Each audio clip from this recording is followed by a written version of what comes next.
Oke, Assalamualaikum warahmatullahi wabarakatuh. Waalaikumsalam Shalom, warahmatullahi namo wabarakatuh. buddhaya, Om Swastiastu, salam kebajikan. Jadi pada kesempatan kali ini kita akan melakukan presentasi dari kelompok 1 Prodi Rekayasa Pembangkit Energi mata kuliah Kewirausahaan dengan dosen pengampu Pak Ferry Yuda Bahroni. Sebelumnya saya akan perkenalkan kelompok saya yang beranggotakan. Yang pertama, Raihan. Bisa perkenalkan diri terlebih dahulu. Oke, Assalamualaikum warahmatullahi wabarakatuh. Perkenalkan, nama saya Ahmad Rehan Ramadana dengan NIM 42319011006. Selanjutnya, Salsa. Halo, perkenalkan nama saya Salsa Fahisa dengan NIM 4231901021. Selanjutnya, Kori. Perkenalkan, nama saya Muhammad Kori Waldana dengan NIM 4231901022. Oke, selanjutnya saya sendiri. Perkenalkan, nama saya Kartika dengan NIM 4231901026. Nah, jadi kewirausahaan kami mengambil untuk berwirausaha Magot. Nah, Magot ini sederhananya berasal dari Black Soldier Fly. Di mana Black Soldier Fly ini daur hidupnya dia berasal dari telur, kemudian dari telur menjadi maggot muda, kemudian menjadi maggot dewasa. Nah, maggot dewasa ini dia sebagai sumber utama untuk kita melakukan segmentasi pasarnya nanti. Kemudian setelah maggot dewasa ada prepupa, kemudian pupa, kemudian kembali lagi menjadi lalat atau yang kita sebut sebagai bestek. Untuk latar belakangnya teman saya akan menjelaskan. Silakan Saudara Rehan untuk menjelaskan. Saya akan menjelaskan kenapa kami bisa memilih Magot. Banyaknya peternakan serta tambak untuk kebutuhan rumah makan serta restoran di Kota Batam menimbulkan tingginya permintaan pakan hewan untuk tempat-tempat tersebut. Di Batam sendiri diketahui jumlah permintaan pasar belum dapat terpenuhi karena produsen pakan ternak dengan harga terjangkau yang masih sedikit. Setelah melakukan berbagai riset, ditemukan maggot sebagai alternatif pakan hewan yang aman serta dapat memenuhi kebutuhan nutrisi pada hewan. Maggot merupakan organisme yang berasal dari telur Black Soldier Fly yang dikenal sebagai organisme pembusuk karena kebiasaannya mengkonsumsi bahan-bahan organik. Maggot dapat tersedia sepanjang waktu karena media yang digunakan untuk tumbuh dan berkembangnya merupakan bahan organik berbasis limbah ataupun hasil samping kegiatan agroindustri. Berdasarkan hal-hal tersebut, dengan budidaya maggot dinilai dapat mengurangi sampah organik yang ada di Kota Batam.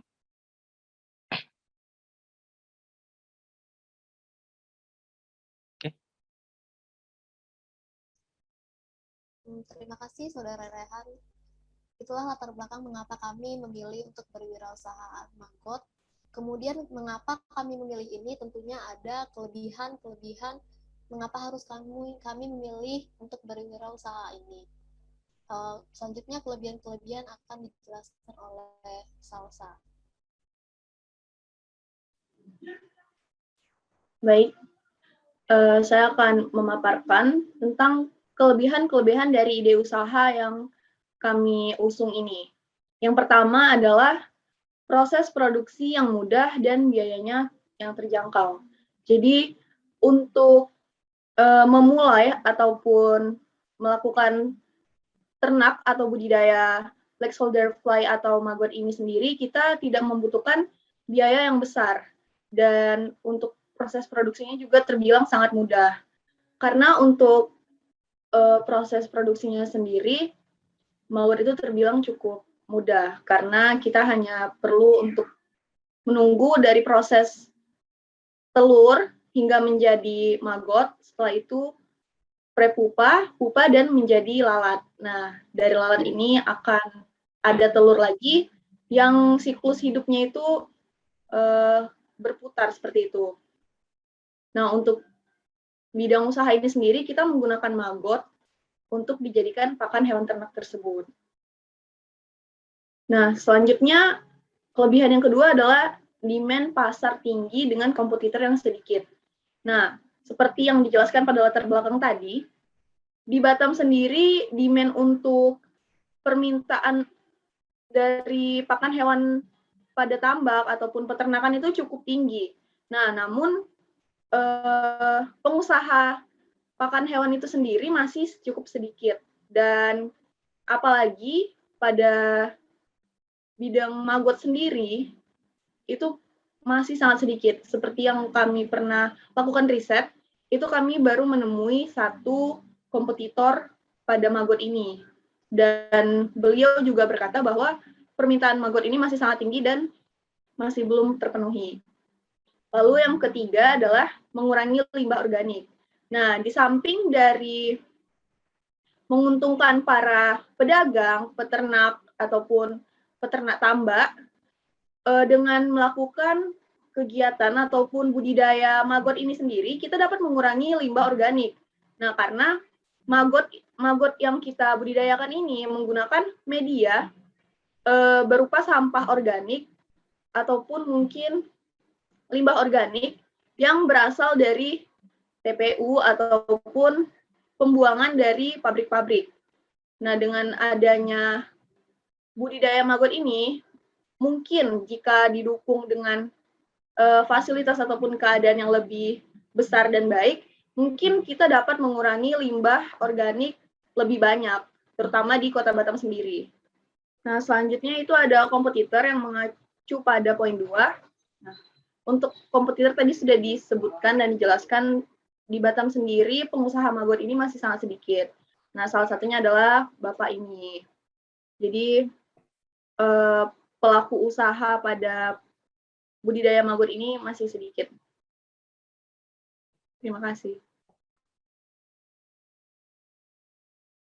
Salsa telah menjelaskan kelebihan kenapa kami memilih untuk budidaya maggot dan bagaimana kompetitor di Batam sendiri. Pastinya ya, budidaya maggot ini sangat asing di telinga kita yang mahasiswa.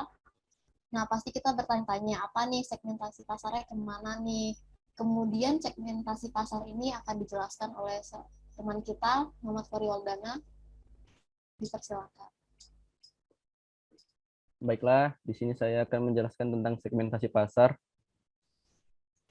Yang pertama dari segmentasi pasar geografis. Maksudnya, segmentasi pasar geografis ini adalah penentuan kelompok pemasaran dengan berdasarkan pada tempat tinggal konsumen. Yang mana kita ketahui bahwa Batam daerah yang dikelilingi oleh pulau-pulau. Jadi mayoritas penduduknya beternak ikan, ikan air tawar maupun ikan air asin. Yang kedua yaitu ada segmentasi pasar psikografis. Maksud segmentasi pasar psikografis ini adalah pengelompokan konsumen atas dasar kesukaan dan ketertarikan mereka pada produk tertentu. Bisa juga diarahkan pada konsumen yang menekuni suatu profesi atau hobi yang khusus. Maksudnya di sini yaitu kami akan memasarkan maggot ini kepada para peternak ikan yang ada di Batam, maupun mau ikan air tawar maupun ikan asin. Bisa juga kami tawarkan pakan maggot ini untuk penghobi ikan hias, misalnya ikan hias lohan maupun ikan hias yang lainnya. Yang ketiga ada segmentasi demografis. Maksud dari segmentasi demografis ini adalah pengelompokan konsumen atas dasar keumuman, seperti usia, gender, pendidikan, pendapatan, dan selainnya. Di sini kami akan memasarkan maggot ini seperti di segmentasi psikografis tadi, yaitu untuk para peternak ikan yang ada di Batam, atau juga para pecinta penghobi ikan hias. Yang terakhir ada segmentasi perilaku. Maksud dari segmentasi perilaku ini adalah pengelompokan konsumen dengan ditinjau dari perilakunya terhadap produk yang ditawarkan. Jadi kami akan memasarkan maggot pakan maggot ini melalui media sosial. Contohnya kami akan memasarkannya mungkin pada Facebook. Kami akan memasarkannya di grup-grup peternak Batam atau juga di grup-grup pecinta ikan hias lainnya. Sekian dari saya kembalikan ke Kartika. Terima kasih, Saudara Kori. Baiklah, barusan kami telah memaparkan apa-apa saja atau kelebihan kenapa kami memilih untuk melakukan budidaya maggot. Selanjutnya kami akan menjelaskan bagaimana sih daur hidup maggot sendiri yang akan dijelaskan oleh Kori. Oke, jadi sini saya akan menjelaskan daur hidup maggot dari telur. Dari telur ke baby maggot, menjadi maggot, menjadi pupa, setelah itu prepupa, terus menjadi lalat. Dari telur menjadi baby maggot itu membutuhkan waktu kira-kira 5 hari sampai 6 hari. Setelah dari baby maggot menjadi maggot membutuhkan waktu sekitar 5 hari juga, 5 hari atau 6 hari, seminggu, kurang lebih seminggu. Maggot pada usia seminggu ini maggot siap dijual atau dipasarkan. Terus dari maggot menjadi pupa itu membutuhkan waktu 10 sampai 9 hari kurang lebih. Setelah itu menjadi prepupa. Setelah menjadi prepupa, proses selanjutnya itu menjadi lalat BSF-nya. Lalat BSF yang jantan akan kawin dengan betina. Kemudian lalat jantannya setelah kawin akan mati. Kemudian setelah yang lalat betinanya bertelur, setelah bertelur lalat yang betina juga akan mati. Mungkin itu saja. Sekian dari saya. Oke, terima kasih kepada Saudara Kori yang telah memaparkan bagaimana daur hidup maggot sendiri. Setelah kita mendengarkan bagaimana budidaya maggot sendiri, pastinya kami sudah melakukan beberapa progres. Setidaknya 3 kali dalam seminggu kami telah melaksanakan untuk mengembangkan budidaya maggot sendiri.